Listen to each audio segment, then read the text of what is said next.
Funding for the production of Louisiana, the state we're in, is provided in part by the Ziegler Foundation of Jennings, Gulf States Utilities, helping Louisiana bridge the gap to our energy future, and the Kaiser Aluminum and Chemical Corporation.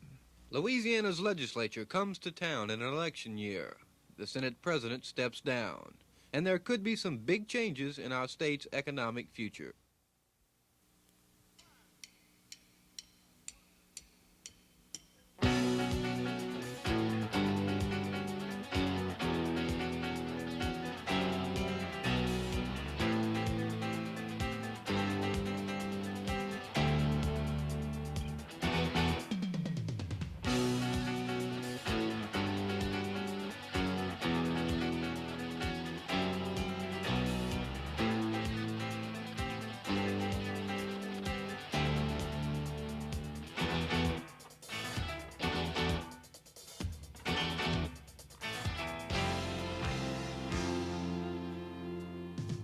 Good evening, I'm Beth George. Welcome to this edition of Louisiana, the state we're in.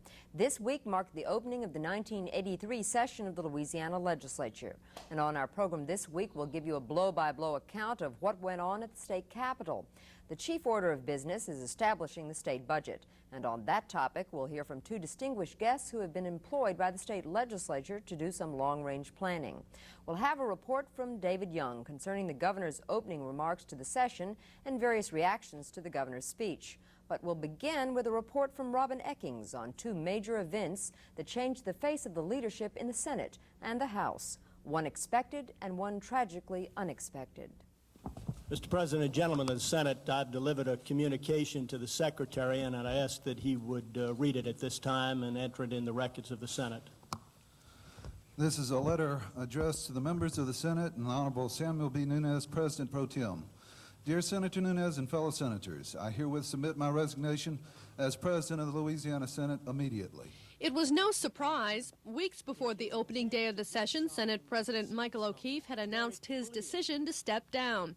Mr. President and gentlemen of the Senate, in conjunction with that letter, I thought it might be appropriate for me to review very briefly and summarize the events which have led to this. Facing federal convictions of mail fraud and obstruction of justice, O'Keefe had already turned over his duties as president to the next man in line, Senate President Pro Tem Senator Samuel Nunez of Chalmette. During his official resignation Monday, the New Orleans lawmaker took the opportunity to give his colleagues his side of the story, telling senators $900,000 he received in a real estate deal was a loan and not a sum of money he tried to hide from business partners as the federal government has charged. The veteran senator was given a standing ovation and for the first time in 7 years took a seat on the Senate floor, a position he says he will not resign unless all appeals are exhausted. Senators were then left with the task of electing a new leader. Months of speculation before the session had produced the names of several candidates, like administration floor leader Senator Tom Casey of New Orleans and freshman Shreveport Senator Sidney Nelson. But the new president's term will last only until next year when a new Senate takes office. Apparently wishing to avoid a potentially bitter and divisive fight in an election year over one of the state's most powerful positions, senators threw their support behind the candidate who had the strongest hold on the job. Sammy Nunez is a man among men. Sammy Nunez is a friend when you need a friend. Sammy Nunez knows and understands the problems of the people of our great state, and to me is well qualified to occupy the position that I hope we're fixing to elevate him to. Senator Nunez was elected by a unanimous vote, and all eyes turned to the position he therefore left vacant, pro tem. A vote on that position was postponed. No candidate had the 20 votes needed for success. As pro tem, a senator has no specific job. His duties are assigned by the Senate president. He also fills in for the president when needed. It's a chance for a senator to become part of the leadership and a chance, like former pro tems Michael O'Keefe and Samuel Nunez, to move to the top. As of late this week, 3 senators were most frequently mentioned for the position. Senator CECIL PICARD of Maurice. Yes, I was very honored from a UPI poll showed that I was an acceptable candidate, and I am vying for it. Senator Kelly and Senator Keefe are also interested, and I think we're going to probably have that worked out before the end of the week, before we adjourn for the weekend. And we can all work together, and I think that whoever is elected can serve in concert with President Nunes. New Orleans Senator Nat Kiefer is also said to be a strong candidate for pro tem, but the senator most frequently mentioned for the job is Natchitoches Senator Don Kelly, who claims he has no higher ambitions. I mean, I'll say for the record, I don't want to be Senate president. I do think the job is a little more than ceremonial. I think Senator Nunes has been a working, I think he's been an active President pro tem, and I think he was of great assistance to President O'Keefe. Hopefully, I could play some role with Senator Nunes along those lines. Whoever the winner is, Faraday Senator Dan Ritchie predicts the election for pro tem, like the selection of a new president, will not produce a battle on the Senate floor this year. Well, I think what you'll see is the prospects next spring of a real hotly contested race for both president and pro tem next year. You'll have several people who will probably retire or be defeated this fall. Several new faces will be in the Senate next spring, and I wouldn't be surprised if you had a major floor fight for not only the president position, but also the pro tem. Although it may be an open field for the Senate's two top positions next year, there are at least 3 senators who are hoping to get a head start as quietly and quickly as possible. While the Senate was undergoing a shakeup in leadership this week, the House was reeling from a blow dealt one of its key officials. House Clerk David Poynter was rushed from the Capitol around noon on Tuesday after collapsing during a meeting with House Speaker John HAINKEL and others. 2 hours later, shocked House members were told Poynter had had a heart attack and was in serious condition at a Baton Rouge hospital. The 38-year-old lawyer has served as clerk for the Louisiana House since 1972. Usually stationed at the head of the House during legislative sessions, Poynter plays a valuable role in keeping the pace of House business moving along. Speaker John HAINKEL was visibly shaken by the sudden illness that had stricken his friend and right-hand man. Needless to say, this puts us under an extreme strain in order to operate the business of the House. And I'm going to prevail upon you, I hope, as your Speaker, to do everything you conceivably can find in your heart and conscience to do to assist us to get through the next few days in the session.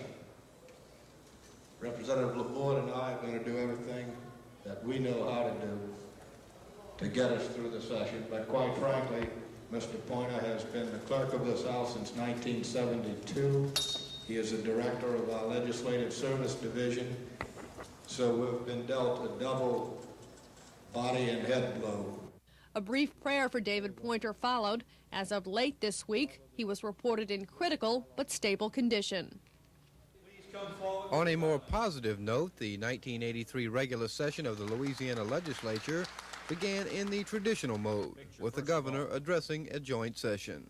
We will send to the legislature a general appropriations bill, which will be balanced in terms of proposed expenditures and our estimate of available revenues.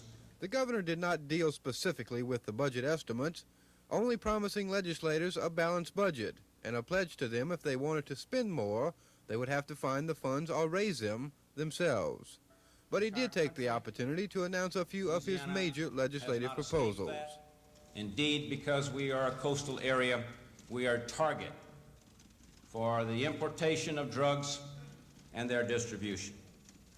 It's become a big business in this country, as we all know. We want to try to take the profit out of it to the extent that we can. And thus I am proposing a Drug Racketeer Act, which will do 2 things, basically. It will make it an offense in and of itself to invest funds derived from the distribution of drugs in a legitimate business. And secondly, it will permit the forfeiture of that investment to the state of Louisiana. The governor wants lawmakers to make it possible for the state to seize money and profits gained in the illegal drug trade. But a far more controversial item was the governor's plan to create a new department of state government. I sincerely believe that in order for us to deal effectively with environmental concerns, that we ought to establish a separate cabinet-level Department of Environmental Quality. The concerns of the people of this state are growing in all areas affecting the environment. Now, to make room for that department, I have proposed and suggest to you here today that we merge two of our departments, the Department of Public Safety and the Department of Corrections. In my opinion, these functions are compatible, and there will be savings already identified, at least sufficient to pay for the additional cost of a separate Department of Environmental Quality or Protection. Also, the governor announced plans to introduce a bill prohibiting the importation of foreign waste, and he said it would be in everybody's interest to shorten the legislative session. Besides saving money, he said, it would give legislators time to go home and campaign. After all, this is an election year. And that's a fact the governor didn't forget to remember, using the lion's share of his address to rally the troops, talking more about what has been done rather than what may be done. Consider the fact that during our term here, thus far, we have increased expenditures for health and human services by 54%. So I think we've done quite well in those areas.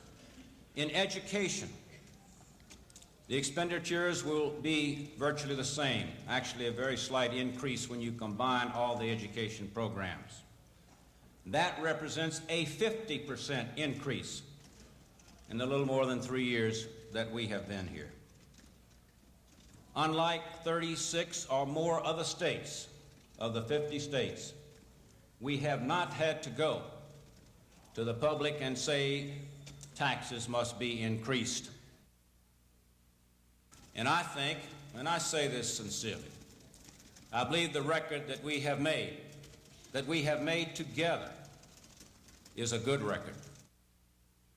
In the area of environment, we've made a lot of improvements in our monitoring capacity and in our investigative capacity.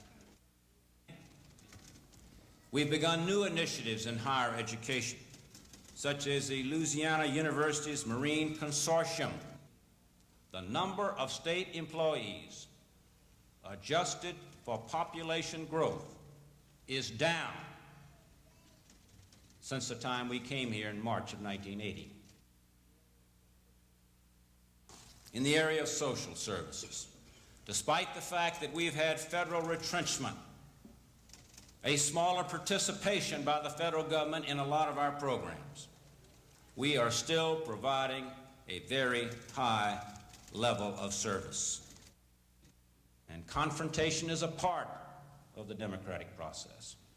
But I believe that through all of that confrontation, that there is a growing spirit of cooperation, of brotherly love, of charity in our state.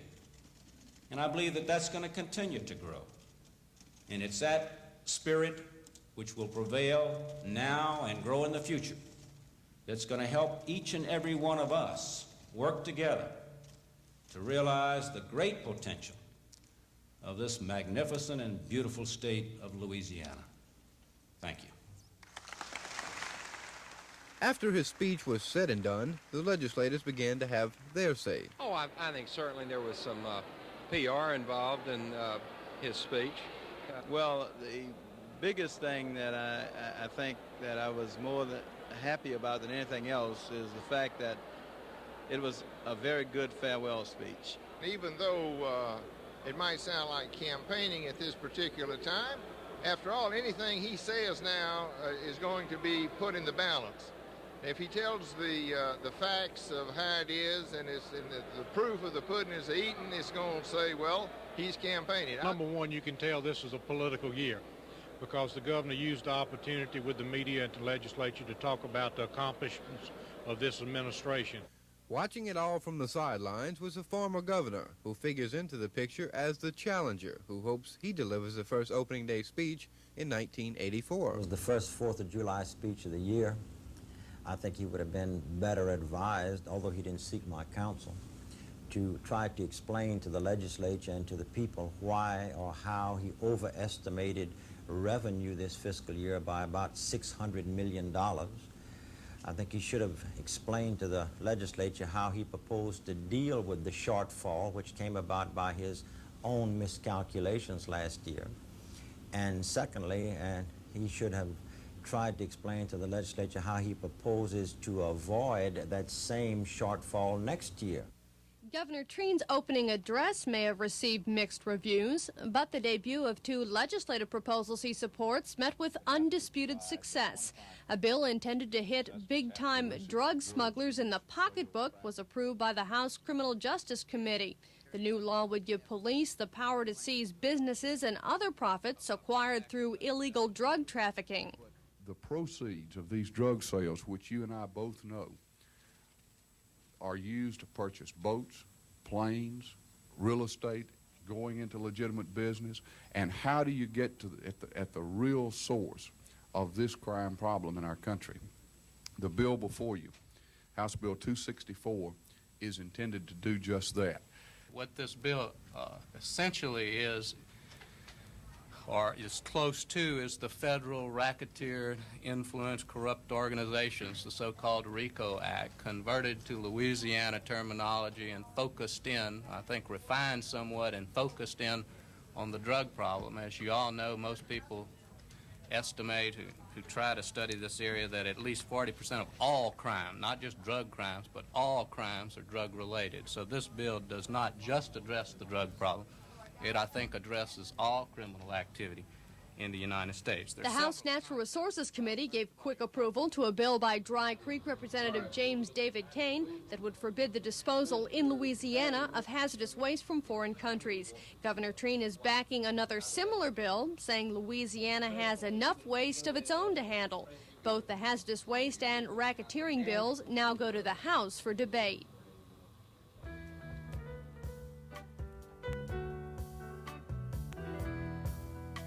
Certainly the major topic of concern for this legislative session will be money, or the lack of it. It certainly comes as no surprise that dwindling state revenues have created a budget crunch for this year and next.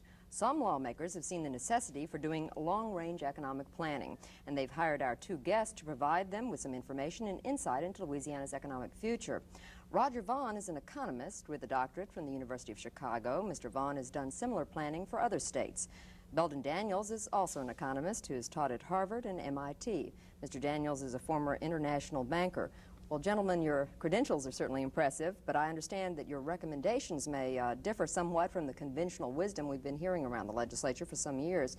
Mr. Vaughn, we have heard over and over again that with the decline of the oil and gas business, Louisiana needs to give further tax breaks, tax incentives to bring new industry into the state. What's your opinion? During the next decade, almost all of Louisiana's growth will come from people that live here, who will be setting up their own businesses, or from the expansion of businesses that are already here. Those businesses won't respond to a tax incentive that's offered only if you move into the state. In fact, those tax incentives, to some extent, raise the taxes that have to be paid by people already here. So I think you've got to take a different approach. You've got to help these new businesses start up and help existing businesses expand, rather than focusing on trying to attract. Do you share that opinion? I certainly do. I think, however, that one of the most important points, and I know Roger joins in this, is that Louisiana has to undergo a fundamental review of its whole tax incentive system. Everything is out of whack in this state with regard to taxes, and a fundamental review of incentives and of tax structure that will benefit growing existing businesses within the state and benefit the population of the state. In our mutual judgment, that can be done without raising taxes. It can be done by restructuring the existing tax system. We often hear that we are the lowest tax state in terms of property tax, certainly. You don't recommend then that that should be increased? Well, we haven't reached that stage yet, but I believe you have to recognize that at the moment localities are paying for their services with state money. That's oil and gas severance taxes. As that runs down, some other source has to be found. People are a little less careful spending someone else's money than they are spending their own. So perhaps over time, if not an increase in property taxes, then we may have to increase user fees, water metering, wastewater treatment fees, those kinds of things. What sort of financial state is Louisiana in? I know often we operate with a crisis mentality. It has to be sort of the wolf at the door before we do anything. How bad is the situation right now? It's pretty bad. It's pretty bad in a lot of states because federal government's been pulling back money. But I think it's important to realize this is not a temporary problem. That this is not a fiscal crisis that you can patch up this year with a few extra imaginative sources of revenue and it will go away next year. This is a permanent, long-run problem that needs a restructuring of the tax system, that needs a new approach to economic development. What do you do first? Is the key education? I've heard this mentioned over and over again. Well, certainly it's one key, but I think in fact, although we are going to be recommending to the House and the Senate working with the business and financial community and labor, a couple of what we call doable now proposals this session. Our fundamental belief, because this is a long-range, long-term structural problem, is that there has to be a total review of the economic base of the state, of the capital markets of the state, of the existing economic development programs of the state, and we are going to be proposing, before the end of this session, programs that should be undone, programs that should be redone, and then new programs that should be established. Unless this state takes the extraordinary opportunity that it has right now by recognizing the crisis it's in and pulls itself together with business, labor, finance, the legislature, House, Senate, and executive working together to develop a common approach for a long-range solution, nothing of significance is going to happen. In other words, you have to recognize that there's a problem before you can solve it. That's exactly right. Do you sense that people are receptive to this? That's why we're here. Yeah. I think we sincerely believe that I've been a Louisiana watcher for the last decade, and for the first time I see a very serious unified concern on the part of all the key parties. One of the issues that has been raised is certainly, you said that new business may come from within the state, is the financial institutions that exist to provide the capital for that. Do you think that there needs to be a change in banking in Louisiana? And we've heard a lot about that controversial proposal, multi-parish banking. I have expressed rather emphatically on the basis of what we know to date that we think the multi-banking proposal should be given very serious consideration. What we would say is that it would be a mistake to adopt multi-banking without adopting a sound development finance system that ensures the availability of equity, near equity, intermediate term debt, and long-term debt for the birth and expansion of existing enterprises in this state through the banking system and through the financial system. So you're sort of for it, but only under certain conditions. We are for it, providing both are done at the same time. I mentioned education earlier, and certainly when we heard a lot about, during all the right-to-work debate in Louisiana, that education was the most important thing. Lobby, the Louisiana Association of Business and Industry, has said education is the key to keeping people in Louisiana and bringing new industries to Louisiana. Do you share that feeling, and what sort of state are we in concerning our level of education of our citizens and workers? The state has made massive strides in the last 4 or 5 years to increase spending, particularly on industry-oriented types of education, the VOTEC system. What hasn't accompanied that increased spending is a management of the program. It's very easy to build buildings, to hire people, to set up programs, but are they delivering to industry the kinds of skilled people that industry needs? We don't even know that because we don't, in Louisiana, you don't have a reporting system with even the most preliminary data. You can have the best, if you're a manager of a factory, you can have the best factory, the most productive workers, but if you don't have a management information system where you know how much you're selling and how much it costs, you go broke quickly. So that Louisiana desperately needs to take a grip on what it's spending at the moment. Sounds like you need a full-time management team all the time, or is that what government should be? In fact, one of the things that we're proposing is, and will propose for this session, is a legislated economic development coordinating council that will represent the legislature, the executive.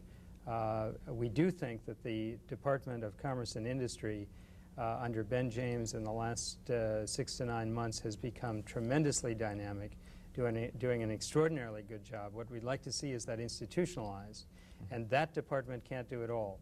So we are proposing that labor, business, finance, the legislature, and the executive be integrated into a permanent planning mechanism so that this isn't a one-shot deal. I mentioned earlier right to work, one of the most heated debates in Louisiana. If you're a Louisiana watcher, you're familiar with that. How important are the various bills that lobbyists passed? There's right to work, reform of workmen's compensation for bringing economic recovery or business incentives in Louisiana. I honestly have not yet. We've really only been at work for the last 3 weeks or so, and haven't had a chance to look at those in enough detail to make an informed judgment. Certainly, fundamental reform of workmen's compensation is always important, as is unemployment insurance. I know one of the things that we share is the feeling that there isn't sufficient, that unemployment insurance is a check-writing system. It isn't a training information system here as it ought to be. So we think there are further reforms that are called for. Certainly the glamorous industries that we hear about a lot lately. Everyone wants to be in the high-tech field, whatever that is. What do you think about that? What about high technology coming to Louisiana? It's one of those overstated goals. We used to chase smokestacks, now we chase laboratory smocks. There's no way that the state will replace the jobs it's losing from existing businesses closing by trying to attract high technology. The technology issue for the state is how you adapt the new products, new processes invented in high technology centers like Massachusetts and California to the existing businesses in Louisiana to make them maintain competitiveness. We need to use things already within the state, like the seafood industry, agriculture base. Absolutely. I mean, you are the center of worldwide technology in terms of offshore oil. There are areas in which you can develop a comparative economic advantage. I have a single goal coming out of this entire effort. I want to be able to buy fresh crawfish in Boston on a daily basis. Well, gentlemen, on that happy note, we will end. We are out of time. I thank you very much for being with us, and I hope that you all will join us again next week on Louisiana, the state we're in, when we'll have another update on what's happening at the Louisiana Legislature. Until then, I'm Beth George. Good night.